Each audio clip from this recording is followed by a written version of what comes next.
आज आपण बघणार आहोत ताटाची शोभा आणि जीवनाची रंगत वाढवणारी आणि बऱ्याचशा आजारावर रामबाण गुणकारी अशी खमंग कारळाची चटणी 15 ते 20 मिनिटात तुम्ही करू शकता।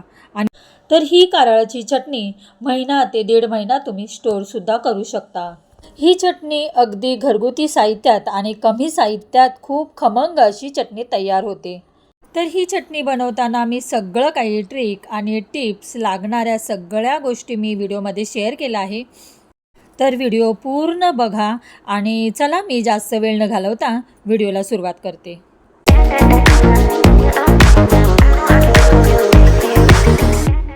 हॅलो, नमस्कार। कशा आहात तुम्ही सर्वजण? मस्त आहात ना? तर मस्तच राहा। तुम्हाला आजचा दिवस छान, मस्त, सुखाचा आणि छान आरोग्यदायी जाओ हीच मी ईश्वरी चरणी प्रार्थना करते आणि तुमच्या मनातल्या सगळ्या इच्छा स्वामी महाराज पूर्ण करत। तर आज मी बनवणार आहे छान खुसखुशीत अशी झणझणीत कारळाची चटणी। तर कारळाची चटणी ही सगळ्या आजारावर आयुर्वेदिक म्हणजे रामबाण उपाय आहे। तर पाहू शकता तुम्ही मी इथे 1 वाटी कारळ घेतले आहे आणि काही ठिकाणी ही खुरसणी असेही म्हणतात। तर कारळ अगदी स्वस्तात आणि मस्त असं आणि कोणत्याही किराणाच्या दुकानात सहज उपलब्ध असतं। तर अगदी स्वस्तात जरी मिळत असेल तरी ते खूप गुणकारी आहे आणि हे कारळाची चटणी रोजच्या जेवणामध्ये तुम्ही ठेवली तर तुम्हाला जेवणात रंगत लागेल, वाढेल आणि आपल्या आरोग्यासाठी सुद्धा ती चांगली आहे। तर इथे मी 1 वाटी कारळं घेतलं आहे आणि तुम्ही बघितलं पाव वाटी शेंगदाणे घेतलेत आणि शेंगदाण्यामध्ये सुद्धा तेल असतं आणि ते आपल्यासाठी चांगलं असतं। त्यामध्ये खूप जास्त प्रथिने सुद्धा असतात। तर इथे मी लसूण घेतला आहे, 20-25 पाकळ्या घेतलेला आहे आणि लसूण हा खूप छान आपल्या आरोग्यासाठी खूप फायदेशीर आहे आणि पूर्वीची लोकं जेवणाबरोबर लसूण खात असेल, तुम्हाला माहिती असेल।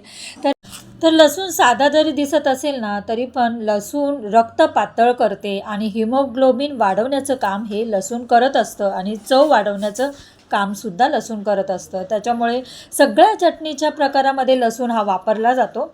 आणि लाल काश्मीरी मी तिखट घेतलं आहे, तुम्ही लाल मिरच्यासुद्धा घेऊ शकता आणि मीठ घेतलं आहे। तर आता मी तव्यामध्ये हे 1 वाटी म्हणजे जास्तच प्रमाण घेतलेलं आहे, पण तुम्हाला मी प्रमाणासाठी 1 वाटी असं प्रमाण दिलं होतं।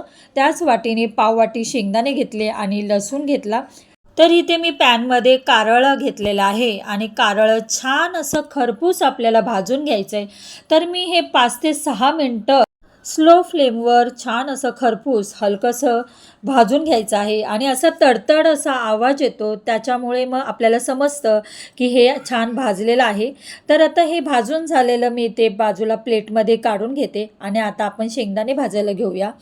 हे शेंगदाणे आपण खरपूस असे छान भाजून घ्यायचे आहे आणि हलकासा रंग बदलेपर्यंत छान पहिल्यांदा हाय फ्लेमवर भाजा, नंतर मग स्लो फ्लेमवर छान असं कुरकुरीत भाजून घ्यायचे आहे।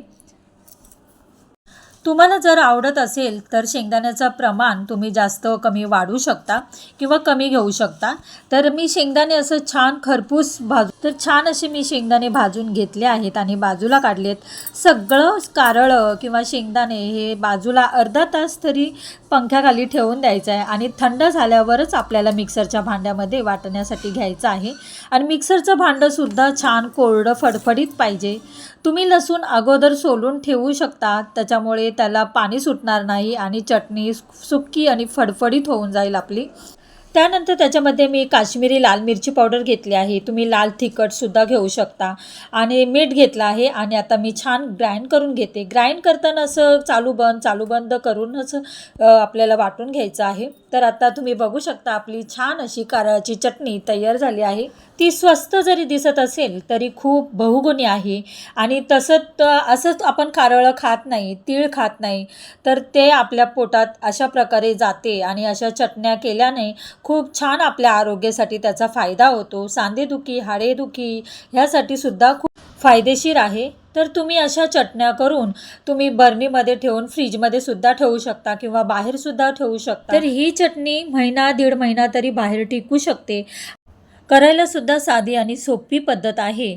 तर जिभेला चव आणणारी आणि जेवणाची रंगत वाढवणारी ही खमंग अशी कारळाची चटणी तुम्हाला कशी वाटली मला नक्की कमेंटमध्ये सांगा.